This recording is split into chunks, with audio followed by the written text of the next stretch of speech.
Last year నుంచి start చేద్దాం అనుకుంటున్న హ్యాబిట్ ఈ ఇయర్ ఎలా అయినా స్టార్ట్ చేద్దామని ఫిక్స్ అయిపోయాను. ఈ వీడియో ఎండ్ వరకు చూడండి. మీకు నచ్చితే ఖచ్చితంగా లైక్ చేయండి, కమెంట్ చేయండి అండ్ సబ్స్క్రైబ్ చేయకుండా వెళ్ళిపోతే ఆ హ్యాబిట్ ఏంటంటే డైరీ మెయింటైన్ చేద్దాం అనుకుంటున్నాను. దాంట్లో ముందుగా టు డూ లిస్ట్ రాద్దాం అనుకుంటున్నాను. అంటే రేపు చేయాల్సిన పనులు ఏంటో ఈరోజే నేను దానిలో మెన్షన్ చేసుకుందాం అనుకుంటున్నాను. నేను ఏదైనా గ్రాసరీ షాపింగ్ కానీ బిల్స్ పేమెంట్స్ కానీ ఉన్నాయనుకోండి, నాకు గుర్తొచ్చినప్పుడు ఖాళీ ఉండదు, ఖాళీ ఉన్నప్పుడు ఆ పనులు గుర్తురావు. దానివల్ల నాకు 2-3 డేస్ డిలే అయిపోతుంది ఆ వర్క్.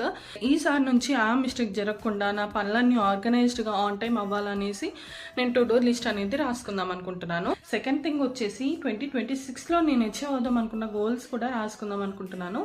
ఎందుకంటే క్లియర్గా మోటివేటెడ్గా త్రూ అవుట్ ద ఇయర్ ఉండడానికి నాలా డైరీ మెయింటైన్ చేస్తూ ఎమోషన్స్ రాసుకుందాం అనుకునే వాళ్ళకి ఒక చిన్న సజెషన్ ఇద్దాం అనుకుంటున్నాను. మీరు హ్యాపీ మూమెంట్స్ రాసుకోండి, పర్వాలేదు. ఎన్ని ఇయర్స్ తర్వాత చూసినా మీకు ఆ హ్యాపీ వైబ్స్ అనేవి ఉంటాయి.